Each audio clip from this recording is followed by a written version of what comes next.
Nombre premier. Grand 1, généralité. Un nombre entier naturel P est premier s'il possède exactement deux diviseurs positifs. 1 et lui-même. Un entier supérieur à 2 qui n'est pas premier est dit composé. Alors, quelques exemples. 2 est premier, car il possède exactement deux diviseurs positifs.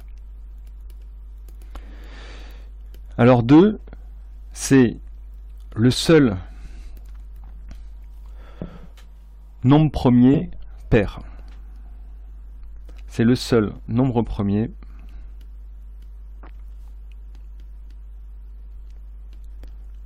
pair. 0. 0 n'est pas premier. Effectivement, il possède une infinité de diviseurs. Il possède une infinité de diviseurs positifs.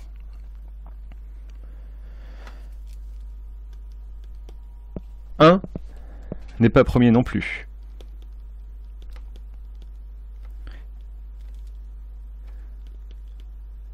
Pourquoi? Car il ne possède qu'un seul diviseur positif.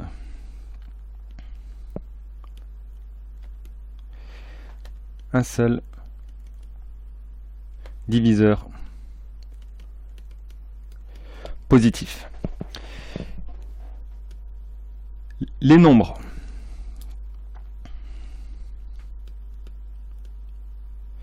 Les nombres premiers inférieurs à 50,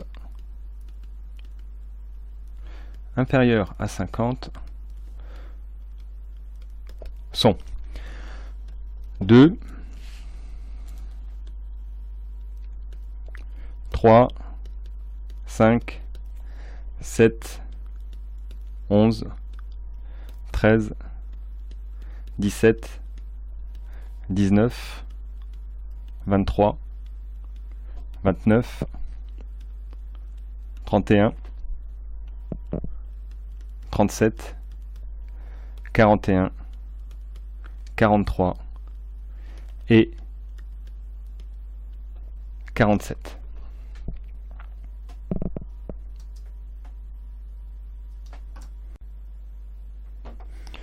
Remarque.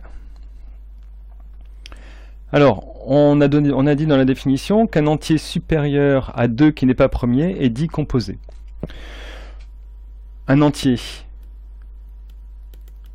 composé possède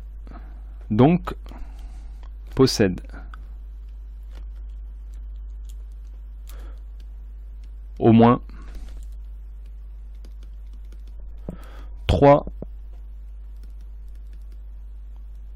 diviseurs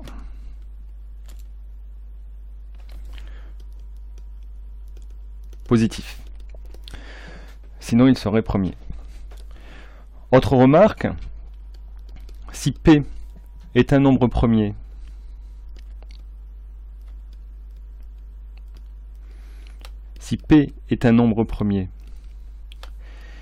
et N un entier, alors, ou bien P divise N, ou bien P est premier avec N. On a donc PGCD si P est premier, PGCD de P n qui est égal à P, ou PGCD de Pn est égal à 1. Alors voici un premier théorème. Tout entier naturel supérieur ou égal à 2 admet un diviseur premier. Tout entier composé n admet un diviseur premier p inférieur ou égal à racine de n. Alors démonstration de ce résultat, soit n supérieur ou égal à 2. Alors pour le premier item, là, tout entier naturel supérieur ou égal à 2 admet un diviseur premier. On va distinguer deux cas. Premier cas, si n est premier. Si n est premier, alors il est un diviseur. Il est un diviseur premier de lui-même. Deuxième cas.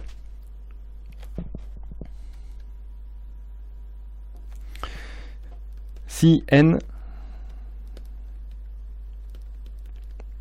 n'est pas premier.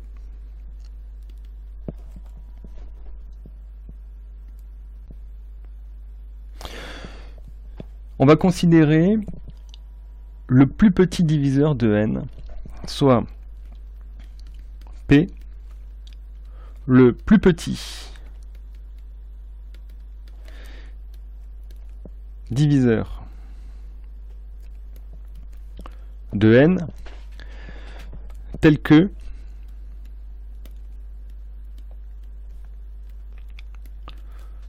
P soit supérieur ou égal à 2 et strictement inférieur à n. Nous allons montrer que P est premier. P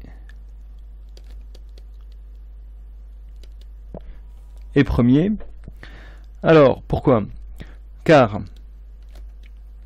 sinon, si P n'était pas premier, il existerait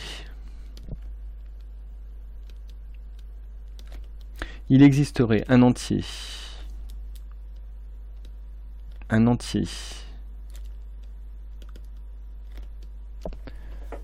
D tel que D divise P. Bon, et s'il divise P, il divise N. Donc il existerait un entier D tel que D divise P, et D serait supérieur ou égal à 2 et strictement inférieur à P. Si cet entier D existe, eh ben, P n'est pas le plus petit diviseur de N tel que P est supérieur ou égal à 2. P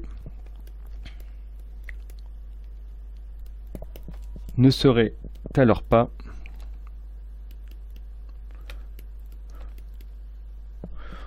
le plus petit. Donc P est premier. Alors deuxième partie du théorème, montrons que tout entier composé admet un diviseur premier inférieur ou égal à racine de n. Donc soit P, le plus petit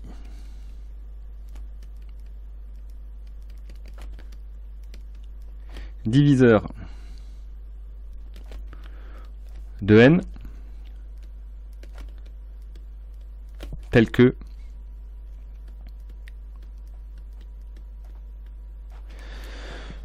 P est supérieur ou égal à 2 et strictement inférieur à n. On a vu que P était premier. Alors P est premier.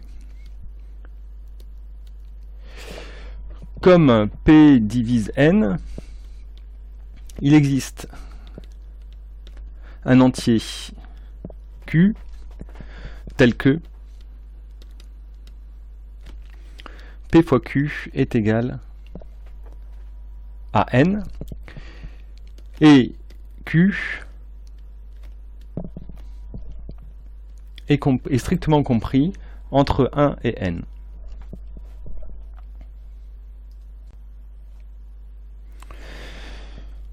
P est inférieur ou égal à Q, puisque P est le plus petit. Donc,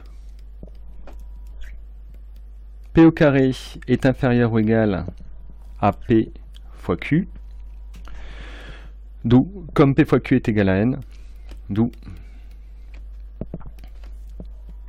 P est inférieur ou égal à racine de N.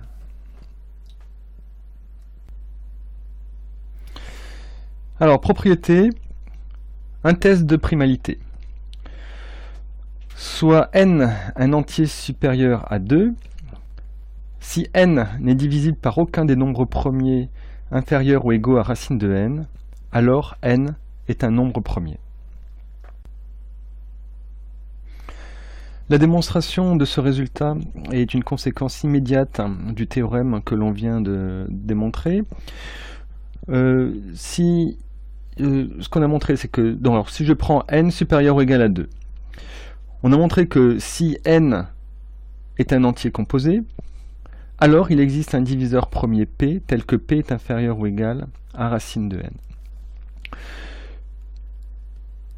Si je dis que ceci c'est la partie A et ceci c'est la partie B, la contraposée va s'écrire la négation de B.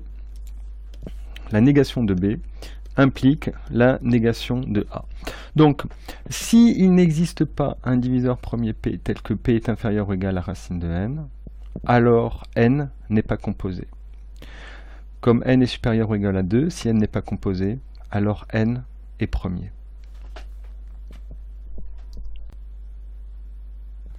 Un exemple d'application.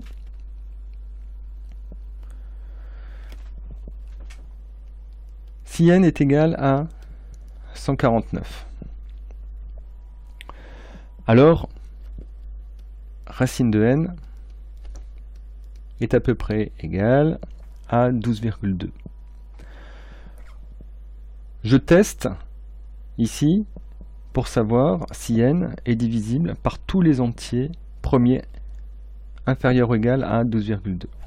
Alors je me rends compte que n n'est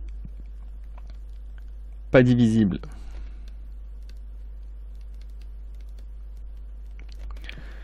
par 2, 3, 5, 7 et 11, je peux en conclure que n est premier. Donc n est premier. 149 est un nombre premier. Théorème. Il existe une infinité de nombres premiers.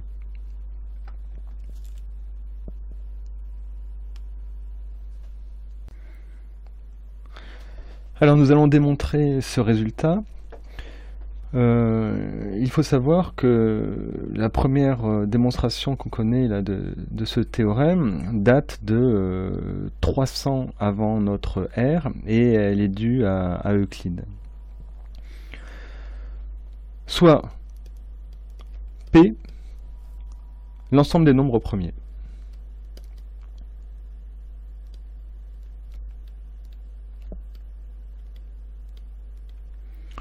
L'ensemble des nombres premiers. Supposons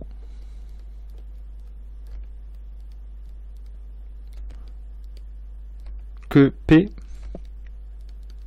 soit fini. On suppose que P est fini et nous allons montrer que ceci mène à une contradiction. Donc supposons que P soit fini et qu'il soit composé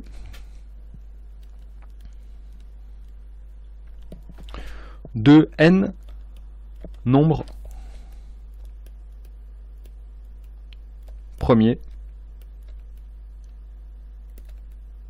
de n nombres premiers que je note P1, P2,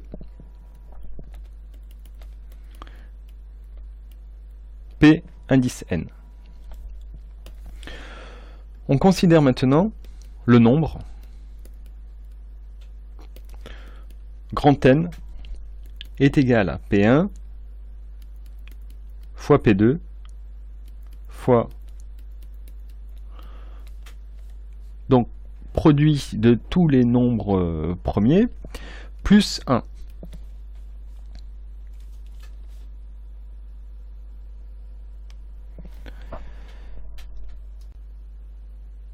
Première constatation, n est strictement supérieur à Pn. Comme Pn est le plus grand nombre premier, et bien du coup cela veut dire que P n'est pas premier. Donc, pardon, cela veut dire que grand N n'est pas premier. Donc grand N n'est pas premier puisqu'on a supposé que l'ensemble des nombres premiers était fini. S'il n'est pas premier, il admet un diviseur premier P, élément de l'ensemble des nombres premiers. Donc, grand N n'est pas premier et admet un diviseur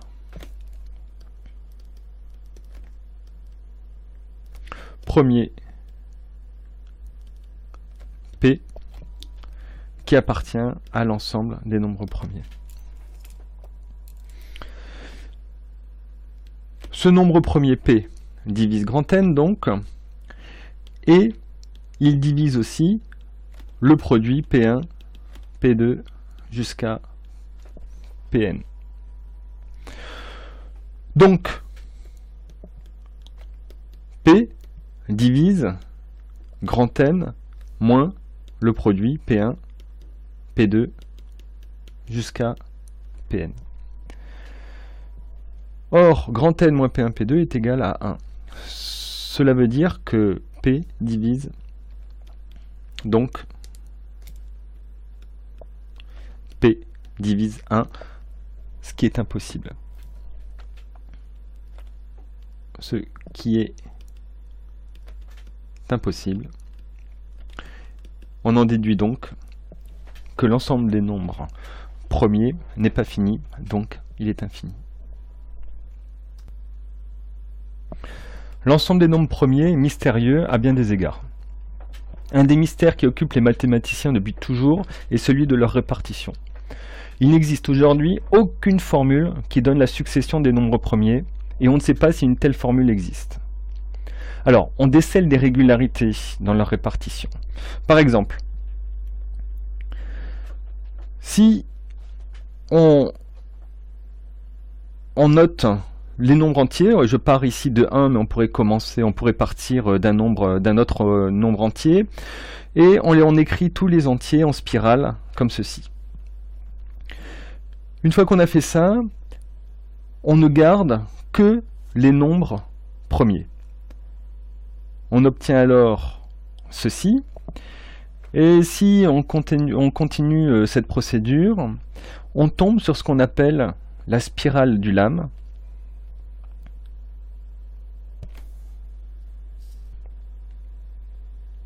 La voilà. Donc ici, là, vous avez le début, on part de 1 et on ne garde que les nombres premiers. Et donc chaque petit carré noir représente un nombre premier. On se rend compte sur cette figure qu'il y a certaines régularités, et en particulier ces lignes, ces diagonales, où on voit qu'il y a des nombres premiers qui sont alignés. On peut faire ceci aussi avec ce qu'on appelle une spirale d'Archimède. Alors voilà une spirale d'Archimède. Et lorsque l'on ne laisse plus que les nombres entiers, premiers, on obtient, donc ceci s'appelle une spirale de Sachs, Et on se rend compte de nouveau qu'il y a des régularités avec ces courbes là comme ça qui se dessinent. Mais à ce jour, on n'a encore aucune formule qui nous permet d'avoir la répartition des nombres premiers.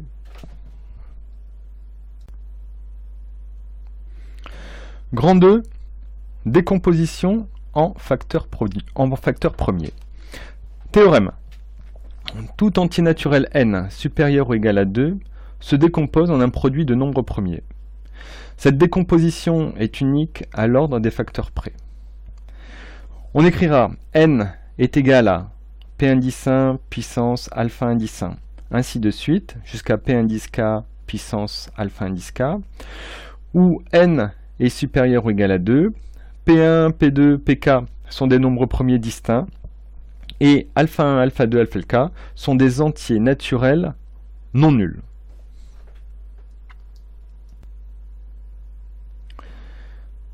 Démonstration de ce résultat. Existence. Soit n, un entier supérieur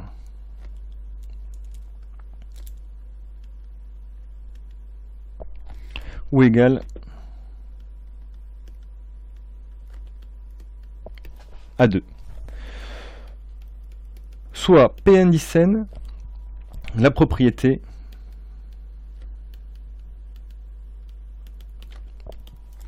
tout entier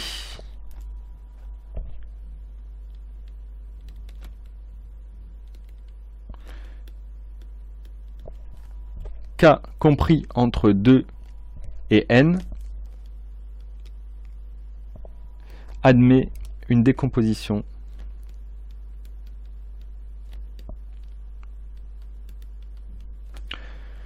en facteur premier.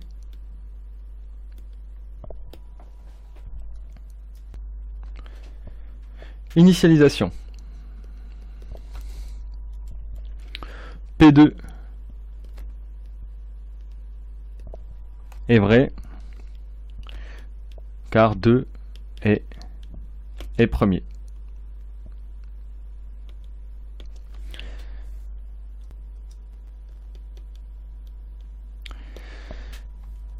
Montrons que la propriété est héréditaire.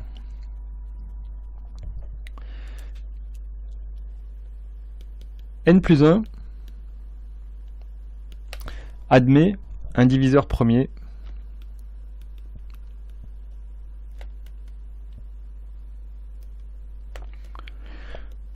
que je note P indice 1. Donc,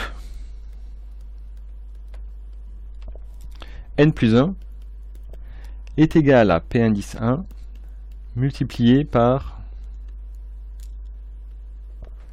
N indice 1. Et dans ce produit, on a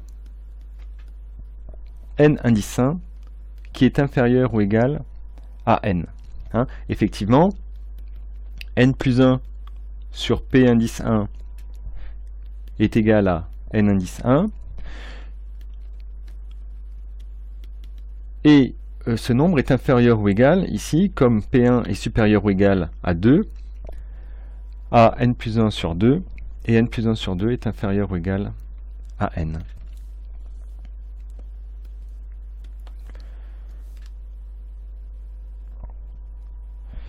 N1 admet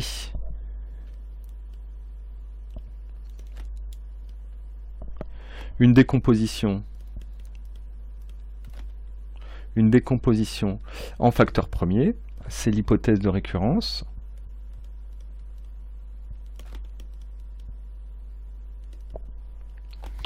Et donc,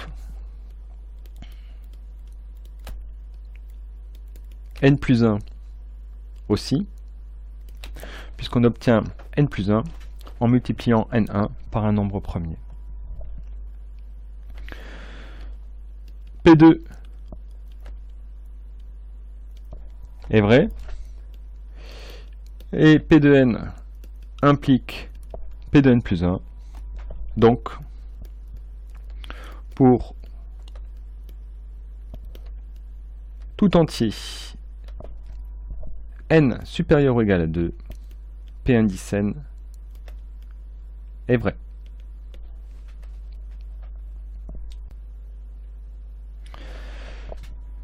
Unicité, ce résultat est admis. On peut le faire au niveau terminal, hein. Il faudrait utiliser le théorème de Gauss.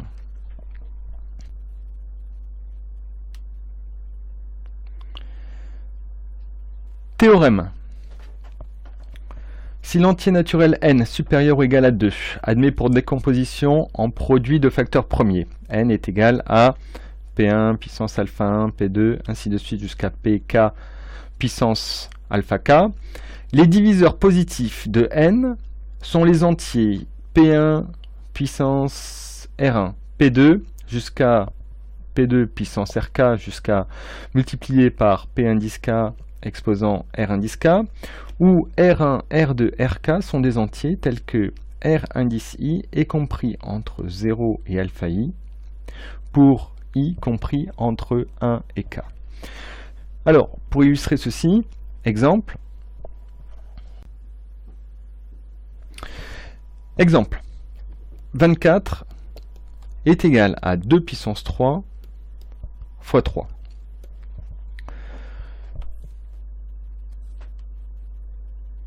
Si j'applique le théorème précédent, 24 a pour diviseur positif 2 à la puissance alpha, 3 à la puissance bêta, avec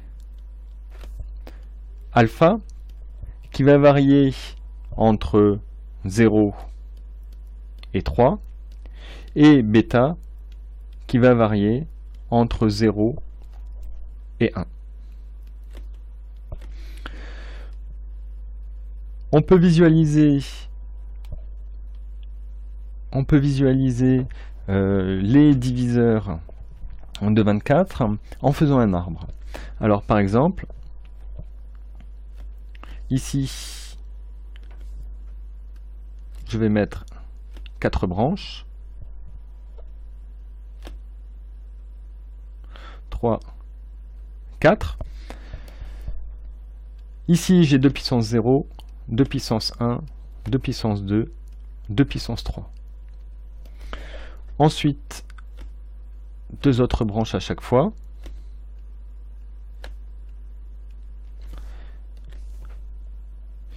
Ici, 3 puissance 0, 3 puissance 1, 3 puissance 0, 3 puissance 1, 3 puissance 0, 3 puissance 1, 3 puissance 0, 3 puissance 1.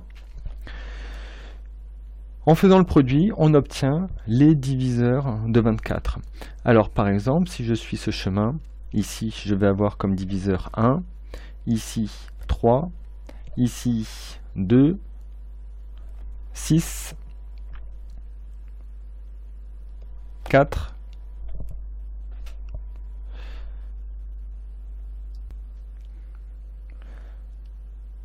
12, 8 et 24.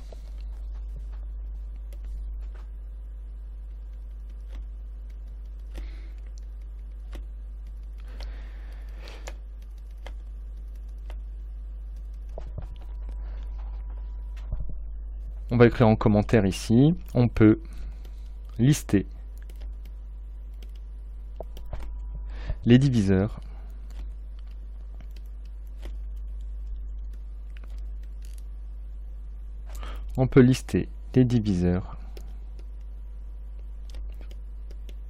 à l'aide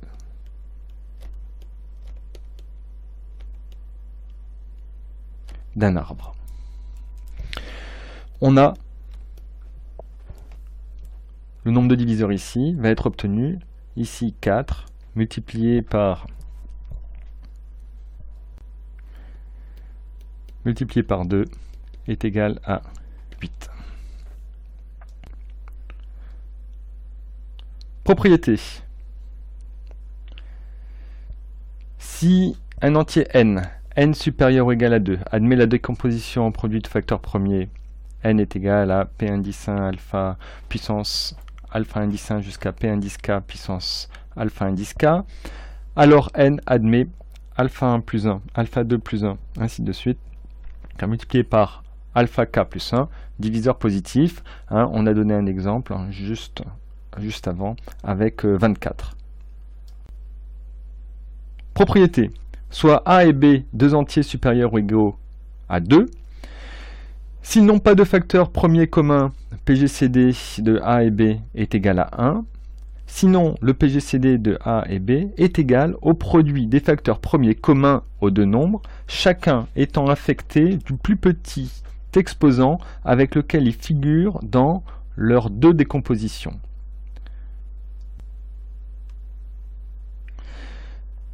Exemple. 1008 se décompose en 2 puissance 4 multiplié par 3 puissance 2 fois 7. Et 540 se décompose en 2 puissance 2 fois 3 puissance 3 fois 5. De ces deux compositions en produit de facteurs premiers, on en déduit immédiatement que le PGCD de 1008 et de 540 est égal à 2 à la puissance 2, ici 2 apparaît à la puissance 4 et ici à la puissance 2, donc je prends ce 2 à la puissance 2, multiplié par 3 à la puissance 2, 5 va intervenir à la puissance 0, c'est-à-dire que c'est 1, et de même pour 7. Donc ici, on obtient comme PGCD 36. Alors, une remarque. Si j'écris A est égal à P1 puissance alpha 1 multiplié par P2 puissance alpha 2 multiplié par ainsi de suite jusqu'à Pn alpha n, et B égale P1 puissance bêta 1 multiplié par P2 puissance bêta 2 multiplié par Pn puissance bêta n, avec alpha indice i élément de grand N et bêta indice i élément de grand N pour i compris entre 1 et n. Ce coup-ci, vous voyez que dans cette écriture, là, ici, les alpha indice i et bêta indice i peuvent être nuls. Dans le théorème de l'existence et de l'unicité de la décomposition en facteurs premiers, les alpha indice i étaient des entiers naturels non nuls. Ce coup-ci, je considère qu'ils peuvent être nuls. Ça veut dire que si jamais il est nul, et bien ici, ça fait un terme qui sera égal à 1. Alors, si j'écris A et B de cette manière-là, et vous voyez que ici les nombres premiers qui interviennent ici, P1, P2, Pn, eh ben, interviennent aussi dans la décomposition de B, P1 jusqu'à Pn.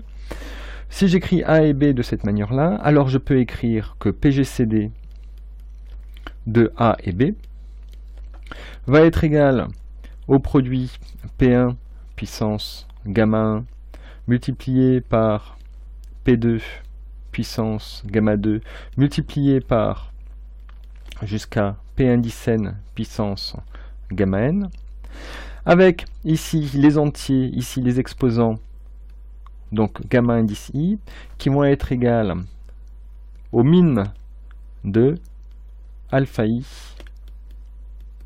bêta i, avec i compris entre 1 et n. De la même manière, on peut écrire qu'on a le PPCM, le plus petit multiple commun, A, B, qui sera égal à P1, alors prime, gamma 1 prime, multiplié par P2, gamma 2 prime, multiplié par P indice n, gamma n prime, avec gamma prime de i, qui va être égal, cette fois-ci, au max de alpha i bêta i, avec i compris entre 1 et n.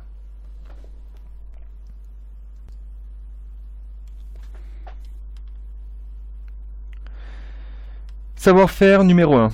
Décomposer un entier en produit de facteurs premiers. Décomposer 11400 en produit de facteurs premiers. Une méthode consiste à écrire 11400, puis à le diviser successivement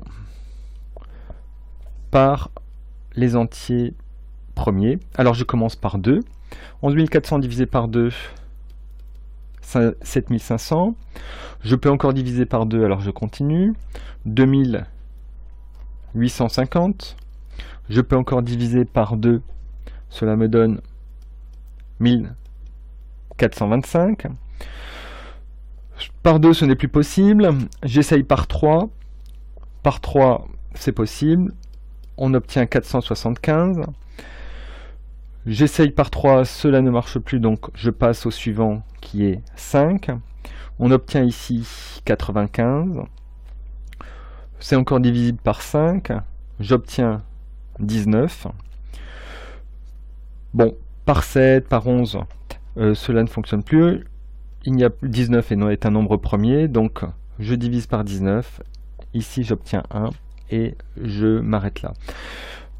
On a donc 11 400 qui est égal à 2 puissance 3 multiplié par ici 3 puissance 1 multiplié par 5 à la puissance 2 multiplié par 19.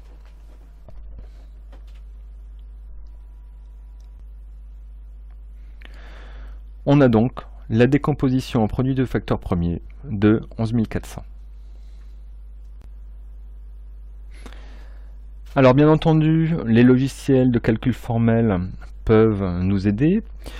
Par exemple, avec XCAS, l'instruction ifactor nous permet d'obtenir cette écriture.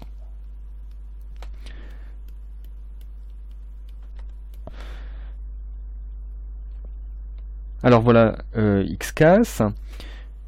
Ici, I factor, parenthèse, 11 400, et on obtient la décomposition en produit de facteurs premiers.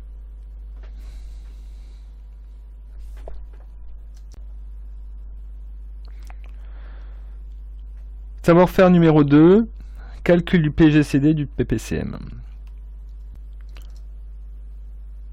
Déterminer le PGCD et le PPCM des entiers 13 734 et 91 260. Alors, 13 734. La décomposition en produit de facteur premier est 2 fois 3 au carré multiplié par 7 multiplié par 109, 91 260 est égal à 2 puissance 2 fois 3 puissance 3 fois 5 fois 13 au carré. PGCD de 13 734 est donc égal à 2 fois 3 au carré, ce qui est égal à 18. Pour le PPCM,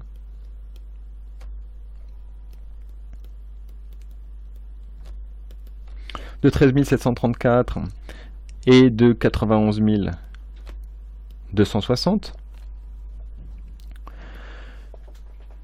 J'applique ce qui a été dit dans la remarque et on obtient comme PPCM 2 puissance 2 multiplié par 3 puissance 3 fois 5 fois 7 fois 13 au carré multiplié par 109, ce qui nous donne 69 631 380.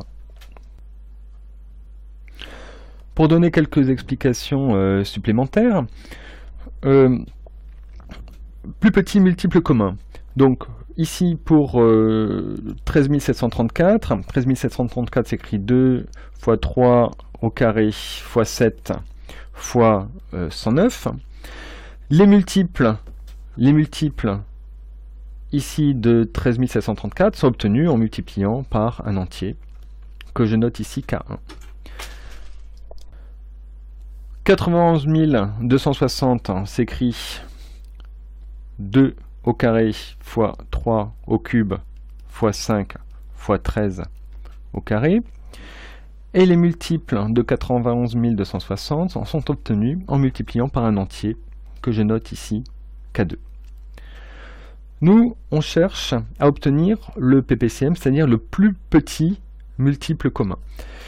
Multiple commun, cela signifie qu'ici, on doit avoir égalité entre ces deux nombres, et plus petit, eh ben, il faut qu'on cherche le K1 et K2, de manière à ce que le nombre obtenu ici soit le plus petit possible. Donc vous voyez que ici, ben, K1 va nous servir, on va utiliser K1, on va compléter ici de manière à pouvoir obtenir le maximum des puissances. Donc ici je n'ai qu'un 2 alors que là j'ai un 2 puissance 2, donc on va multiplier par 2 ici, et ainsi de suite. Et donc du coup le PPCM est égal au max des puissances qui interviennent ici dans les deux décompositions. Voilà, c'est la fin du cours. Bon courage.